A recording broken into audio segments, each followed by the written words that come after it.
Hello friends, आज मैं आपके साथ एक और टॉपिक लेके आया हूँ और टॉपिक का नाम है departmental stores.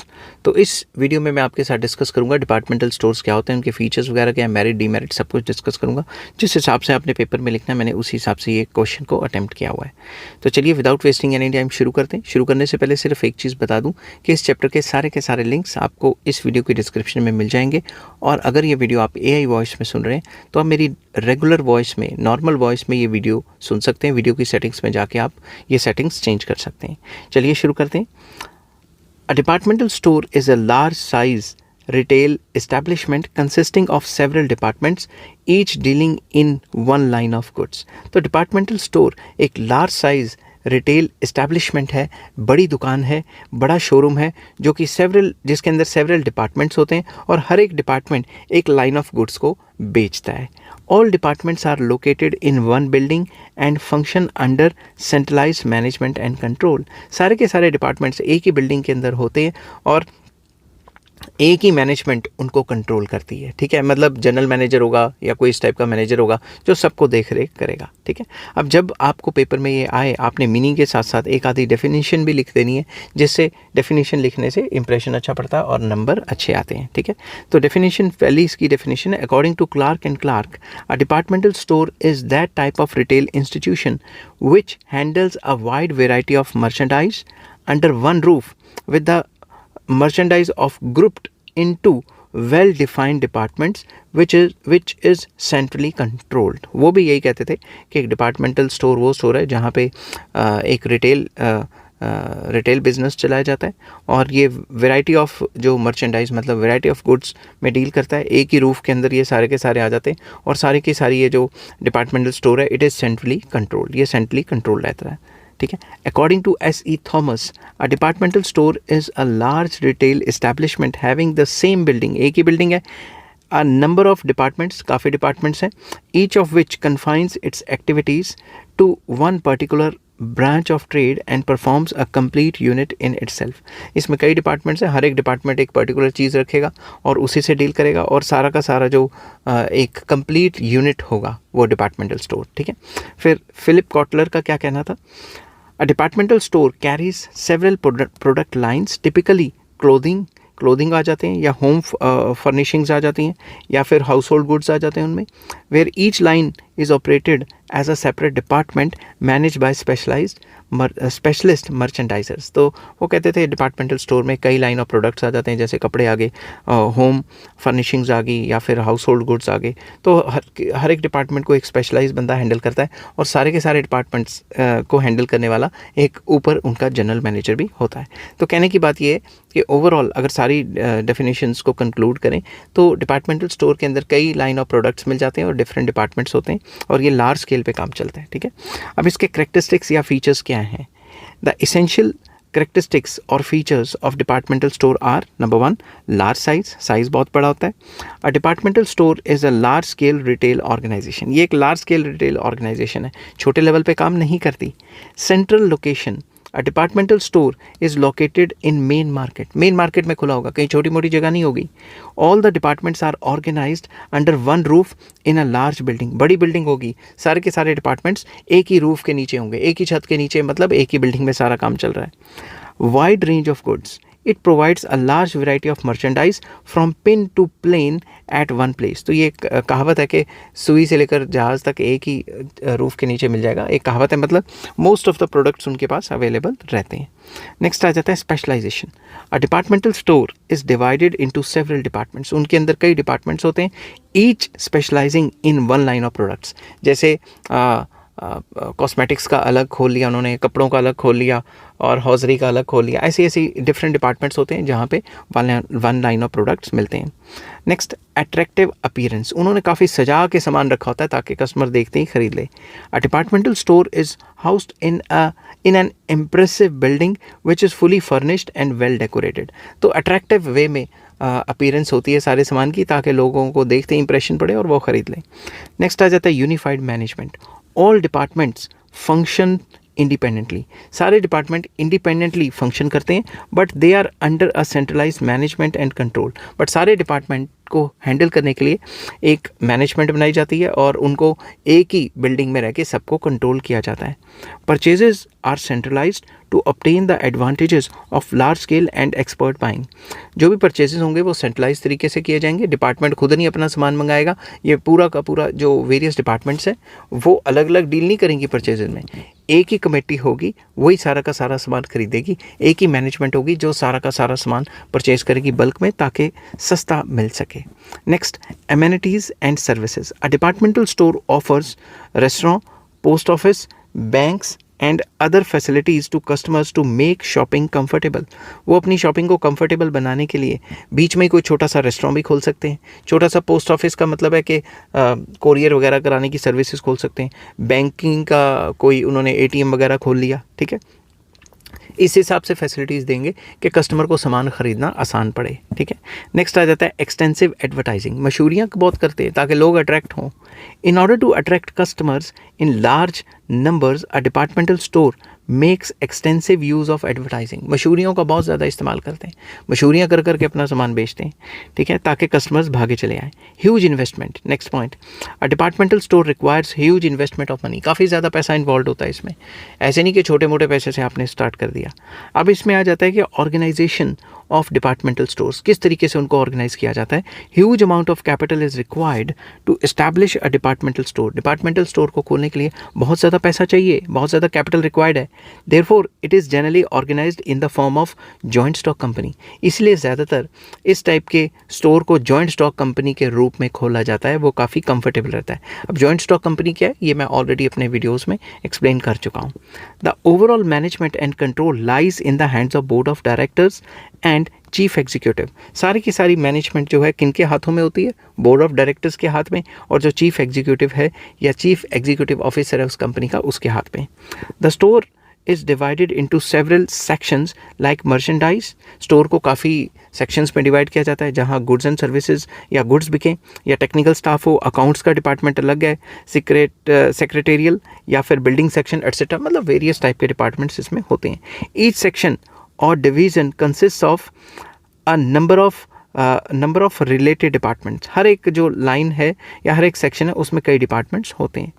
Every section manager controls and coordinates the activities of the departments in his section and reports to chief executive। हर एक डिपार्टमेंट का एक मैनेजर होता है और वो सारा का सारा काम करके जो रिपोर्ट होती है वो अपने हेड को देता है, चीफ एग्जीक्यूटिव ऑफिसर को देता है।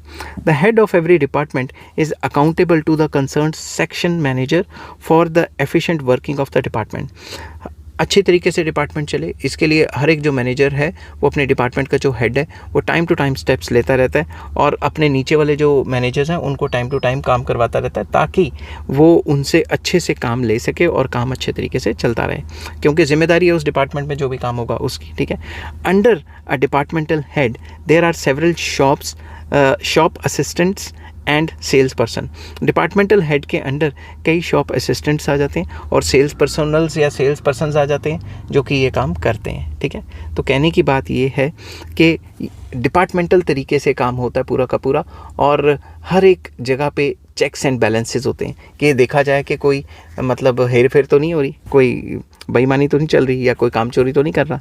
अब आ जाता है advantages of departmental stores. Departmental stores खोलने के फ़ायदे क्या हैं? अ departmental store offers following advantages. जो डिपार्टमेंटल स्टोर्स हैं उनके कई एडवांटेजेस हैं जिसमें नंबर वन एडवांटेज आ जाता है कन्वीनियंस इन शॉपिंग, कि शॉपिंग के लिए काफ़ी ज़्यादा कन्वीनियंट रहता है, शॉपिंग के लिए काफ़ी कन्वीनियंट रहता है। A departmental store enables the customers to purchase all their requirements under one roof, कि कस्टमर्स को जो है वो एनेबल कर देता है या उनको सहूलत प्रोवाइड कराता है कि सारा का सारा सामान वो एक ही छत के नीचे ख़रीद सकते हैं, उनको इधर उधर जाके भटकने के या धक्के खाने की ज़रूरत नहीं पड़ती सामान ख़रीदने के लिए। They need not move from one shop to another for making purchases. एक दुकान से दूसरी दुकान या दूसरी दुकान से पहली दुकान में जाके सामान खरीदने की ज़रूरत नहीं पड़ती, सारा सामान एक ही दुकान में मिल जाता है। नेक्स्ट आ जाता है wide choice. A wide variety of goods are available to customers। Customer को काफ़ी wide variety of goods available होते हैं। They can make better selection of goods from different designs, styles, brands, etc। तो वो क्या कर सकते हैं? वो basically they can make better selection of goods। वो अपने गुड्स को अच्छे से सिलेक्ट कर सकते हैं from different designs अपने अलग अलग टाइप के डिज़ाइंस रख सकते हैं, अपने अलग अलग टाइप के स्टाइल्स एंड ब्रांड्स रखते हैं ताकि कस्टमर जो भी ख़रीदने आए तो कुछ ना कुछ ख़रीद के जाए वहाँ से, ठीक है। वाइडर चॉइसेस होती हैं। The quality of goods is also assured, जो गुड्स की क्वालिटी होती है वो भी काफ़ी एश्योर्ड होती है। एश्योर्ड मतलब अच्छी क्वालिटी का सामान ही पाया जाता है यहाँ पे। Economies of large scale, there are several economies due to bulk buying and centralised administration. एक तो सेंट्रलाइज्ड एडमिनिस्ट्रेशन होता है और बल्क बाइंग होती है, तो उनको काफ़ी ज़्यादा फ़ायदा रहता है। जैसे कि transportation and selling cost per unit are low because of the volume of sales is large. Sales का वॉल्यूम इतना ज़्यादा होता है कि ट्रांसपोर्टेशन और सेलिंग कॉस्ट काफ़ी कम रहती हैं। Economies of scale help to reduce the cost and increase profits. Economies of scales होते हैं तो उसके लिए जो उनकी जो सेल्स है वो बहुत ज़्यादा होती है, जिससे उनकी कॉस्ट भी रिड्यूस होती है और उनके प्रॉफिट्स भी बढ़ते हैं। एक तो वो सेंट्रलाइज्ड लोकेशन पे होते हैं। तो नेक्स्ट पॉइंट आ जाता है सेंट्रल लोकेशन।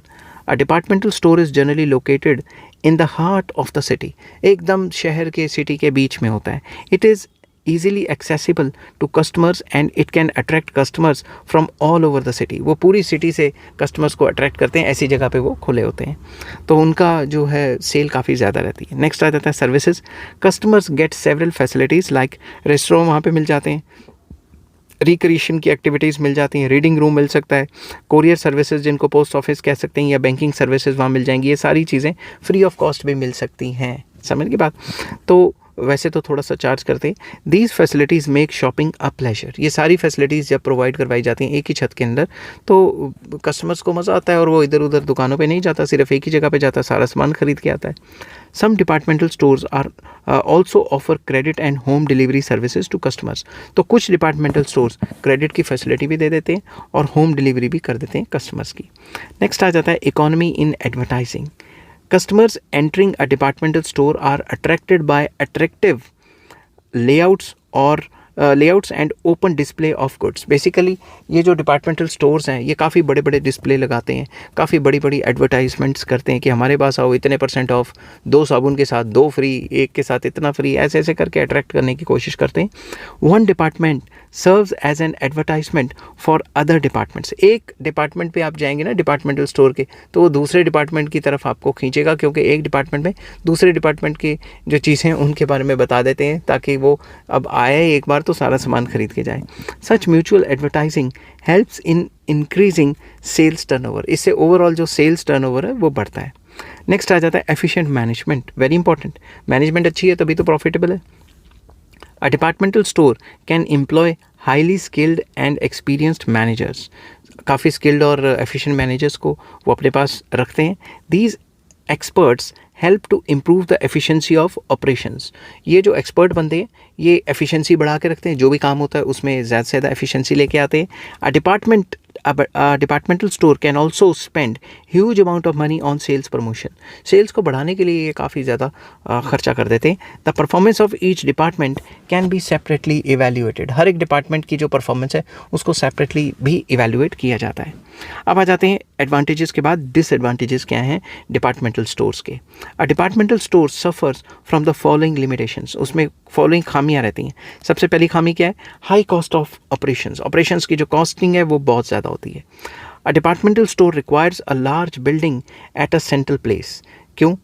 सेंट्रल प्लेस पे ही खुलेगा ना, वो ऐसी जगह पे खुलेगा जो शहर के बीचों बीच हो। It has to incur heavy expenditure on salaries, maintenance of building, customer services, advertising etcetera. तो उनको बहुत ज़्यादा खर्चा करना पड़ता है। स्टाफ की सैलरीज देनी है, बिल्डिंग मेंटेन करनी है, कस्टमर की सर्विसेज, कस्टमर को अच्छी सर्विसेज देनी है, मशहूरियाँ करनी है, एडवर्टाइजमेंट करनी है, वगैरह वगैरह। As a result establishment and overhead costs of operations are very high. इसीलिए इस टाइप के बिज़नेस को चलाना काफ़ी ज़्यादा महंगा पड़ता है, हाई कॉस्टिंग होती है। तो इस बिज़नेस में सिर्फ वही बिजनेसमैन आ पाता है जिसके पास अच्छे खासे पैसे हैं। Next, higher prices due to high operating costs prices of goods in a departmental store are comparatively high. तो जब भी आप मॉल्स वगैरह में जाते हो आप देखते हो ज़्यादातर अगर सेल नहीं लगी तो फिर सामान तो बहुत महंगा मिलता है। Only rich persons can afford to buy goods at a departmental store. ऐसा देखा गया है कि सिर्फ अमीर लोग ही डिपार्टमेंटल स्टोर से सामान खरीद पाते हैं, गरीब के लिए तो छोटी सी दुकान ही है, ठीक है। Distance, third point. A departmental store is located at a central place. एक शहर के बीच बिचाले खुला हुआ है ये। It is away from people living इन सब अर्बन एरियाज़। जो सब अर्बन एरियाज़, शहर के जो साइड पे लोग रह रहे हैं, उनसे तो काफ़ी दूर है। They have to travel a long distance to reach the stores. उनको काफ़ी दूर जा के जो है सामान ख़रीदना पड़ता है। People living in far flung colonies and middle class में find it more convenient to buy from local retail shops. आप कहोगे यार इतनी दूर मॉल में जाके कौन सामान खरीदेगा, जो दुकान पास है वहीं ख़रीद लेते हैं। इतनी दूर जाएंगे, तेल खर्चेंगे, जितना पेट्रोल का खर्चा या डीजल का खर्चा हो जाएगा उसको बचा लेते हैं और आसपास से ही सामान खरीद लेते हैं। ठीक है। नेक्स्ट आ जाता है lack of personal touch. The management of a departmental store finds it very difficult to maintain personal contact with the customers. तो कस्टमर्स के साथ वो पर्सनल कॉन्टैक्ट नहीं रखते, क्योंकि इतने ज़्यादा कस्टमर्स होते हैं कि उनको इंडिविजुअली डील करना मुश्किल हो जाता है। The salaried staff may not take interest in securing the satisfaction and goodwill of the customers.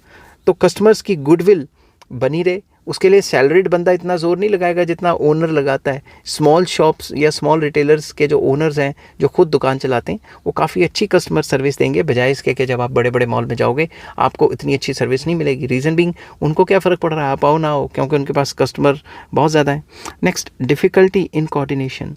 It may be difficult to ensure effective supervision and coordination between a large number of departments. इतने सारे departments हैं कि आपस में coordinate ही नहीं कर पाते ज़्यादातर। As a result wastage and pilferage of goods may be high.